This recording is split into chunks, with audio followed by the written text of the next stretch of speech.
আমরা জানি পুরুষের পায়ের টাকনুর নিচে কাপড় পরা হারাম, কিন্তু যদি কোনো মুসল্লি অথবা আলেম জুব্বা পায়ের টাকনুর নিচে পরে সেটার কি হবে? আলেম পড়লে সেটা তো একটা ছাড় থাকা উচিত, কি বলেন? আলেম মানুষ, হুজুর মানুষ, এটা জুব্বা পড়ছে, মিয়া আপনি প্যান্ট পরেন, আপনারটার হুজুরটাকে এক নাই, কোন হুজুর মানুষ, ওনার জন্য স্পেশাল বিধান থাকা উচিত না? আল্লাহর কি বিধান কারোর জন্য স্পেশাল আছে?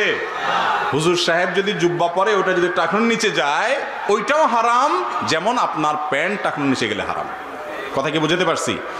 এই হারামটা আমাদের কাছে খুব তুচ্ছ হয়ে গেছে, এটাকে আমরা কিছু মনে করতেছি না, জঘন্য একটা বিষয়।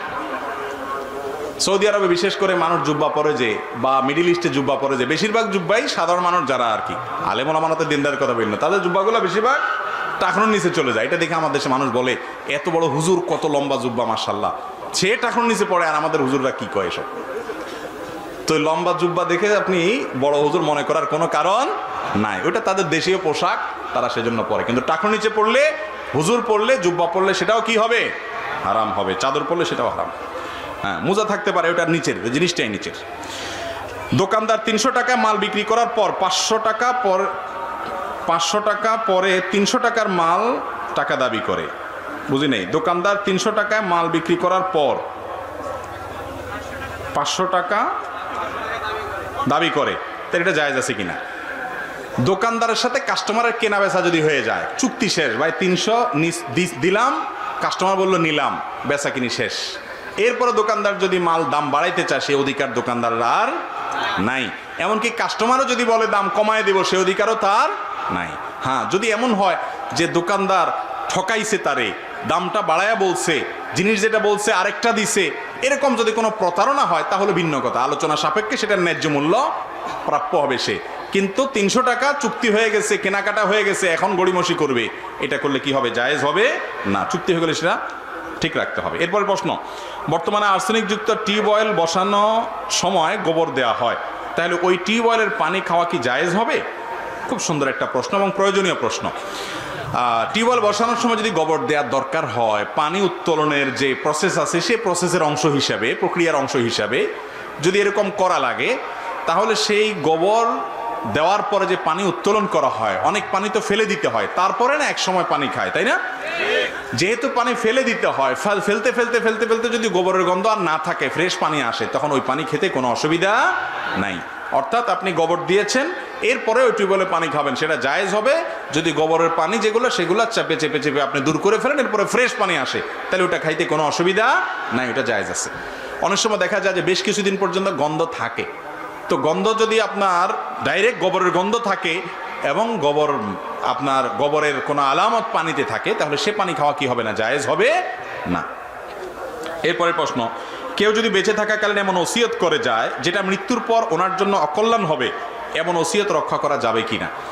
দেখেন, কেউ যদি ওসিয়ত করে যে আমার মৃত্যুর পরে তোমরা আমার টাকা দিয়ে একটা সিনেমা হল বানাবা, কথার কথা, অথবা আমার মৃত্যুর পরে অমুক মাজারে আমি মান্নত করছি, মান্নত পুরা করবা, অথবা আমার মৃত্যুর পরে বেদাত কাজটা করবা, এরকম ভুল কোনো মান্নত যদি কেউ করে যায়, সেই মান্নত পুরা করা ওয়ারিসদের জন্য আবশ্যক না, কারণ করলে ওটা ক্ষতি হবে ওনার জন্য।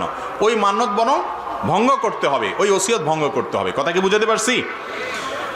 এরপরে প্রশ্ন হলো, সামনে কবরস্থান, হর্ন বাজানো নিষেধ, এই সাইনবোর্ড লেখা কতটা যৌক্তিক? সুন্দর একটা প্রশ্ন। অনেক কবরস্থানের পাশে লেখা থাকে সামনে কবরস্থান, হর্ন বাজানো নিষেধ। এই সাইনবোর্ড কেন লাগানো হয় আমার জানা নাই। কবরস্থানে যারা শায়িত আছেন ওনাদের কি হর্ন বাজাইলে ঘুমের ডিস্টার্ব হবে এরকম কিছু তো না, তাহলে সেখানে হর্ন বাজানো নিষেধ হবে কেন? হ্যাঁ, হর্ন এটা প্রয়োজন ছাড়া প্যাঁপো করে অযথা বাজানোটা এমনি নিষেধ। কবরস্থানে নিষেধ হবে কেন? বরং কবরস্থানে কেউ নাই, ওখানে আপনি বাজাইলেন পদচারীর জন্য, যেখানে স্কুল আছে, মাদ্রাসা আছে, মসজিদ আছে, দ্বীনি প্রতিষ্ঠান আছে, বা মানুষের ডিস্টার্ব হয়, সেই জায়গাতে হর্ন বাজাইলেন না, সেটা লেখাটা যৌক্তিক। কিন্তু কবরস্থানে আছে সেজন্য হর্ন বাজাবেন না। আমরা মনে করি অনেকে যে কবরস্থান আছে, এখানে হর্ন বাজাইলে কবরবাসীদের ডিস্টার্ব হবে, ক্ষতি হবে, এগুলো আমাদের নিজস্ব বিশ্বাস।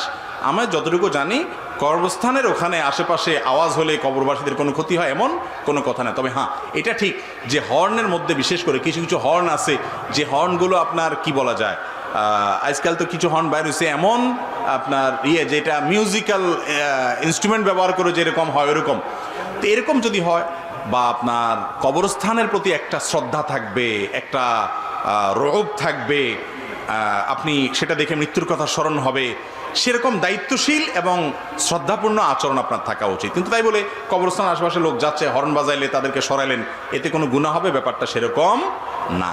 কবরস্থানের পবিত্রতা বা মর্যাদা যেন রক্ষা হয় সেই চেষ্টা করতে হবে, সেটা ভিন্ন কথা। কিন্তু হর্ন বাজালে যে নষ্ট হয়ে যাবে, গুনাহ হয়ে যাবে, মানুষকে সরাইতে গেলে এরকম কোনো কথা নেই। এরপর প্রশ্ন হলো, আপনার মাহফিলে অনেক দূর দূরান্ত থেকে অনেক ছেলেরা আসে, কিন্তু মাহফিলে এসে তারা নামাজও পড়ে না, তাদের উদ্দেশ্যে কিছু বলেন। মাহফিলে এসে নামাজও পড়ে না এরকম যদি কোনো ভাই থাকেন, তাহলে আপনাকে বলবো, আপনি কষ্ট করে মাহফিলে আসার চাইতে বাড়িতে বসে নামাজ পড়লে অনেক ভালো হতো। আপনার এই মাহফিলে আসাটার কোনো মানে হতে। আবার আরেকটা অ্যাঙ্গেল থেকেও দেখা যায়, একটা লোক দূর থেকে আসছে, নামাজের গুরুত্ব বুঝে নেয়, মাহফিলে এসে গুরুত্ব বুঝে যদি নামাজ ধরে, সেটাও তো ভালো, ঠিক না? ঠিক। বিশেষ করে আমাদের ক্যামেরাম্যান ভাইদের ব্যাপারে ইদানিং এই অভিযোগ আসতেছে বিভিন্ন জায়গা থেকে, যে তারা দূর দূরান্ত থেকে আসে, কোনো ক্যামেরাম্যান ক্যামেরা পাহারা দিতে গিয়ে নামাজ পড়ে না। যদি কোনো ক্যামেরাম্যান এরকম করে আপনারা দেখতে পান, আমার অনুরোধ, তাকে মাহফিলের রেকর্ড করার সুযোগ দিবেন না। এটা আপনাদের দায়িত্ব, যে তুমি নিজে মাহফিলে এসে এখানে নামাজ পড়বা না, তুমি তো এই সুযোগ পাওয়ার অধিকার রাখো না। আর যদি তাকে বুঝে আর নামাজের দিকে আনতে পারেন, সেটা আরো ভালো।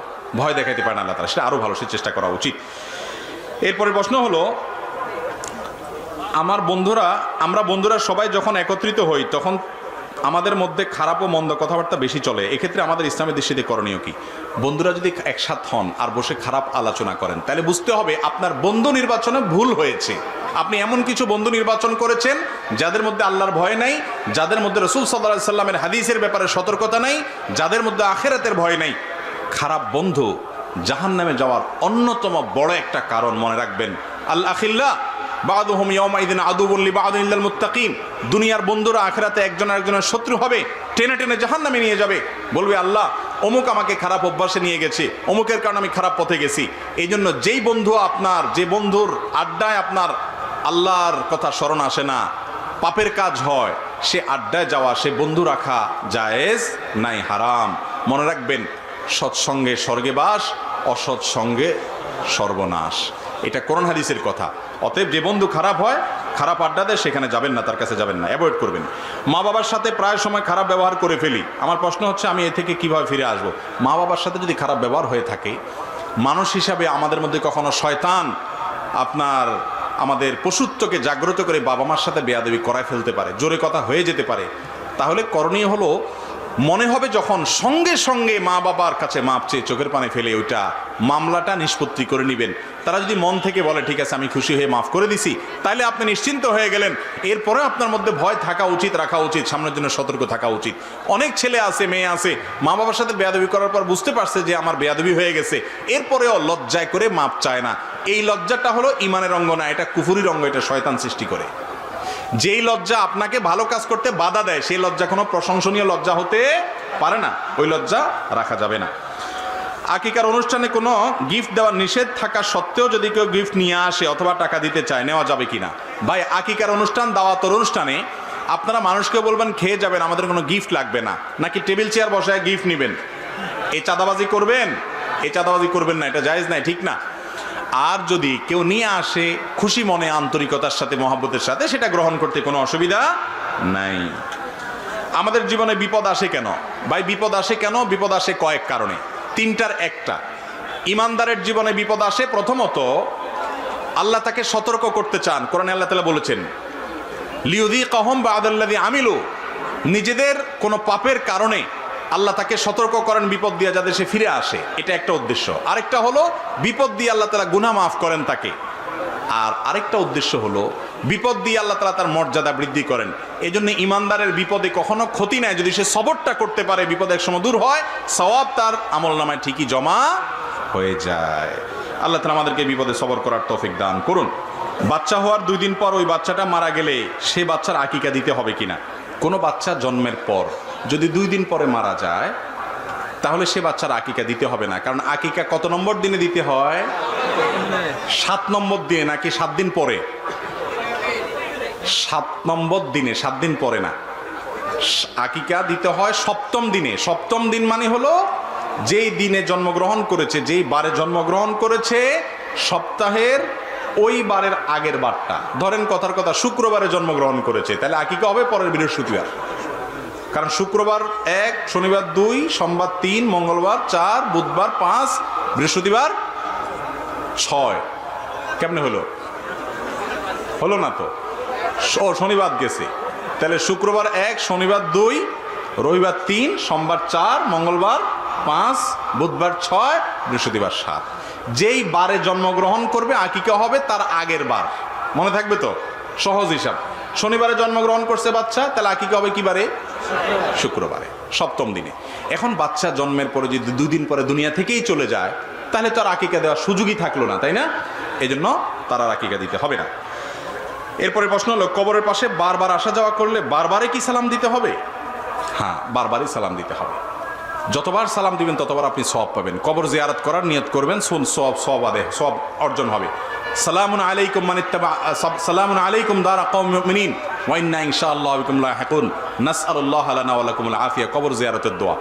একবার গেছেন কবরস্থানের পাশ দিয়া, এই সালামটা একটু জোরে উচ্চ স্বরে বলবেন, মনে মনে না, একটু জোরে বলবেন। কবরবাসীকে সালাম দিয়ে গেলেন, আবার আসার সময় সালাম দিলেন। যতবার যাবেন, যতবার আসবেন, ততবার সালাম দিবেন। প্রত্যেকবার কবর জিয়ারতের সওয়াব পাবেন। কথা বুঝে আসছে? এরপরে প্রশ্ন হলো, কেউ যদি বিতরের নামাজ না পড়ে তাহাজ্জুদ পড়ার উদ্দেশ্যে ঘুমিয়ে পড়ে, কিন্তু ঘুম থেকে উঠে দেখে যে ফজরের আজান হয়ে গেছে, তাহলে বিতরের নামাজ করণীয় কি?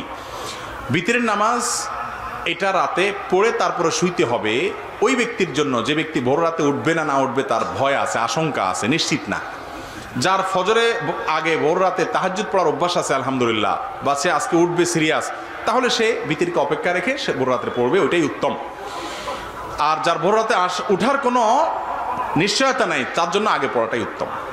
এখন কথা হলো, ভোর রাতে উঠার আশা ছিল জোরালো, কিন্তু কোনো কারণে উঠা হলো না, কি করতে হবে? পরবর্তীতে বিতরের নামাজ পড়ে দিতে হবে। সেটা আপনি সকালে পড়েন কিংবা দিনে পড়েন, আপনাকে অন্য সময় আপনাকে পড়তে হবে বিতরের নামাজটা। এরপরে প্রশ্ন হলো, জনৈক এক বক্তা বলেছিলেন বাংলাদেশে প্রচলিত সালাত হলো জাল, কোরআন হাদিসে নাই, গাঁজাখুরি সালাত। দয়া করে এই বিষয়ে কিছু বলবেন। আল্লাহ মাফ করুন, বাংলাদেশের মানুষের নামাজ জাল, গাঁজাখুরি। নামাজ আবার গাঁজাখুরি হয় কিভাবে? এটা কোনো সঠিক কথা হতে পারে না। আল্লাহ তাআলা আমাদেরকে দায়িত্বশীল এবং সুন্দর কথা বলার তৌফিক দান করুন। কোনো আলেম তো এটা বলার কথা না, হয়তো আপনি ভুল শুনছেন কিনা, আল্লাহ ভালো জানে। বাংলাদেশে মানুষের নামাজ জাল, এরকম কথা অত্যন্ত জঘন্য গর্হিত কথা।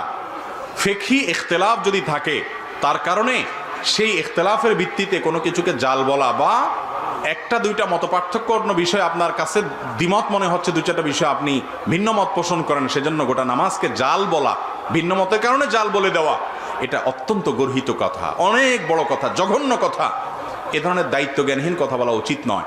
যেটা কোরআন হাদিসে আছে ওটা যদি আপনি জাল বলেন, তাহলে আপনি আল্লাহর নামে মিথ্যা কথা বললেন, হাদিসের নামে, রাসূলের নামে মিথ্যা কথা বললেন। এটা কারণে অপরাধ হবে। আল্লাহর ওয়াস্তে এগুলো নিয়ে যারা বাড়াবাড়ি করে তাদের হেদায়েতের দোয়া করেন, আর আপনারা নিজেরা বাড়াবাড়ি করবেন না। উলামায়ে কেরামের ইমামদের মত পার্থক্যপূর্ণ ইজতিহাদি বিষয়গুলোকে যদি এরকম জাল, ভুয়া, গাঁজাখুরি বলেন, তাহলে এটা কোনো কোনো ক্ষেত্রে কাবিরা গুনাহ পর্যন্ত হতে পারে, মহাপাপ হতে পারে, জঘন্য অপরাধ হতে পারে। তাহসাবুনাহু হাইয়্যানা, মনে করতেছেন এগুলো সাধারণ কথা, ওয়া হুয়া ইনদাল্লাহি আযীম, অথচ এটা আল্লাহর কাছে অনেক বড় কথা। যদিও আল্লাহ তাআলা চারিত্রিক বিষয় বলেছেন, কিন্তু ক্যাটাগরি প্রায় কাছাকাছি। আল্লাহ তাআলা আমাদেরকে জঘন্য মন্তব্য করা থেকে বেঁচে থাকার তৌফিক দান করুন। বাংলাদেশে মানুষের নামাজ জাল হবে কেন? ভুল কথা। বর্তমানে জেনারেল শিক্ষিত যুবক যুবতীদের মাঝে ব্যাপক পরিবর্তন আসছে, কিন্তু এখনও বিভিন্ন ক্ষেত্রে পিছুটান আছে। এক্ষেত্রে আমাদের করণীয় কি? একটা জিনিস খুব ভালো লাগে ভাই, এবছর যতগুলো মাহফিলে গিয়েছি, বেশিরভাগ মাহফিলগুলোতে অডিয়েন্সের বড় একটা অংশ দেখেছি যুবক ভাইয়েরা। আমার প্রাণটা ভরে গেছে আলহামদুলিল্লাহ, খুব ভালো লেগেছে। সিলেটে একটা মাহফিলে গিয়েছি, শতকরা 99%ই চেহারা দেখে বোঝা যাচ্ছে একেবারে সাধারণ টকবগে যুবক। আমাদের যুবকরা যদি আলো পেয়ে যায়, তারা যদি হেদায়েত পেয়ে যায়, তারা যদি সঠিক পথ পেয়ে যায়, তারা যদি শুধরে যায়, সংশোধিত হয়ে যায়, তাহলে আমাদের দেশটা সোনার দেশ হতে সময় লাগবে না। এদেশ থেকে যৌতুক, মাদক, এদেশ থেকে দুর্নীতি, অন্যায়, পাপাচার, অপচয়, সীমালঙ্ঘন এবং উদ্ভট আচরণ, এগুলো ইনশাআল্লাহ বিদায় হয়ে যেতে সময় লাগবে না। অনেকে এই যে 31st নাইটের উন্মাদনা দেখে এত বেশি মন খারাপ করেছেন যে যুবকরা সব বোধহয় বকে গেছে। আরে ভাই, এই আতশবাজি যদি 5টা বিল্ডিং থেকে 5 জনে করে মনে হয় হাজার হাজার মানুষ করছে, ঠিক না বে ঠিক? 5টা বিল্ডিং থেকে 25 জন যুবক মিলে 5টা আতশবাজির করলো, 5টা আপনার ফানুস উড়াইলো, দেখে মনে হচ্ছে গোটা আকাশ লাল হয়ে গেছে, সারা ঢাকা শহরের মানুষ সব ফাসেক হয়ে গেছে। আসলে কি তাই? আমি এখনো বিশ্বাস করতে চাই এবং বিশ্বাস করি আমাদের সমাজের যুব সমাজের বড় অংশ তারা শুদ্ধতার পথে আসতে চায়, সুন্দর পথে আসতে চায়, কারণ তারা দেখেছে আল্লাহর অবাধ্য থাকার জীবনের ভিতরে কোনো শান্তি আসলে নাই। এটা শয়তানের মরিচিকা ধোঁয়াশা। শান্তি একমাত্র আছে আল্লাহর আনুগত্যে, আল্লাহর গোলামির মধ্যে। আল্লাহ তাআলা আমাদের যুবকদেরকে হেদায়েতের পথে আসার তৌফিক দান করুন। কিভাবে যুব সমাজকে আরো সুন্দর পথে আনতে হবে, এর সবচেয়ে বড় উপায় হলো আমরা যারা তরুণ আছি, যারা ইসলাম বুঝেছি, আল্লাহর পথে এসেছি, কোরআন হাদিসের অনুযায়ী চলার চেষ্টা করি, আমাদের আচরণ দিয়ে তাদেরকে দাওয়াত দিতে হবে। আপনি স্মার্ট হতে হবে, আপনার স্কিলকে ডেভেলপ করতে হবে, আপনি নিজেকে উন্নত করতে হবে, আপনি পরিশ্রমী হইতে হবে, আপনি উদ্যমী হইতে হবে, আপনি ঢিলা ঢালা হলে হবে না। অনেক যুবক আছে একটু নতুন ইসলামের দিকে এসে নামাজ কালাম পড়া ধরছে, এরপরে সে ঢিলা হয়ে গেছে। ঢিলা বুঝেন?